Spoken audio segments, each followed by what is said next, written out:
કલામ સરે કહ્યું હતું કે સપના તે નથી જે આપણે સૂતા સૂતા જોઈએ છીએ, સપના તે છે જે આપણને સૂવા નથી દેતા. કલામ સરે 5 વાતો કહી હતી અને કહ્યું હતું કે બધા જ લોકોએ સવારે ઉઠીને આ 5 વાતો પોતાને જ કહેવી.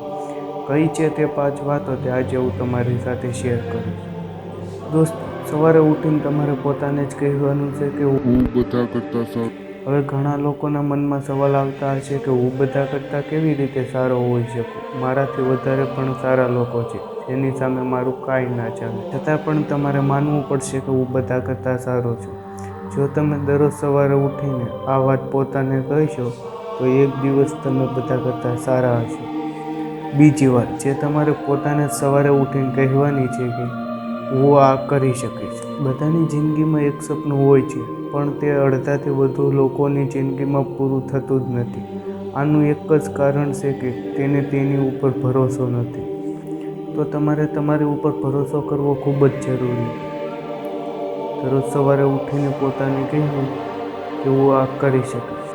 ત્રીજી વાત જે તમારે દરરોજ સવારે ઉઠીને પોતાને કહેવાની છે કે ભગવાન હંમેશા મારી સાથે જ છે.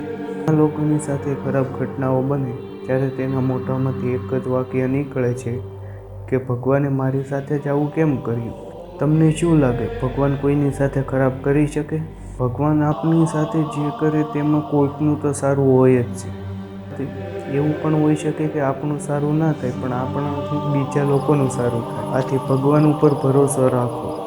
ચોથી વાત જે તમારે પોતાને સવારે ઉઠીને કહેવાની છે કે હું એક વિજેતા છું. બધાથી વધુ લોકો હારી ગયેલા છે કેમ કે એક વખત હારી જવાથી તે હારી ગયેલા જ માની લે છે. તમે દરરોજ સવારે ઉઠીને પોતાને કહેશો કે હું એક વિજેતા છું તો એક દિવસ તમે વિજેતા હશો. પાંચમી વાત જે તમારે દરરોજ સવારે ઉઠીને પોતાને કહેવાની છે કે આજનો દિવસ મારો દિવસ છે. અત્યાર સુધી જે થયું તે થયું પણ આજનો દિવસ મારો દિવસ છે અને આજના દિવસને હું મારી જિંદગીનો યાદગાર દિવસ બનાવીશ. અને આજે પણ તમે તે જ કર્યું જે કાલ સુધી કર્યું તો આજે પણ એટલું મળશે જેટલું કાલ સુધી મળ્યું. મારી સક્સેસ ડિપેન્ડ કરે છે કે તમે શું કામ કરો છો અને તે કેટલી સારી રીતે કરો છો. તો તમારે દરરોજ સવારે ઉઠીને પોતાને કહેવું કે આજનો દિવસ મારો દિવસ છે અને આ મારી જિંદગીનો યાદગાર દિવસ હું બનાવીશ. ચાલો દોસ્તો, આ 5 વાતોને એકસાથે જોઈ લઈએ. હું બધા કરતાં સારો છું. હું આ કરી શકીશ. ભગવાન હંમેશા મારી સાથે છે. હું એક વિજેતા છું. આજનો દિવસ મારો દિવસ છે. તો તમારે આવા વિડીયો જોવા હોય તો અમારી ચેનલને સબસ્ક્રાઈબ કરવાનું ભૂલતા નહીં. હવે હું મળીશ આગળના વિડીયોમાં. જય હિન્દ, જય ભારત.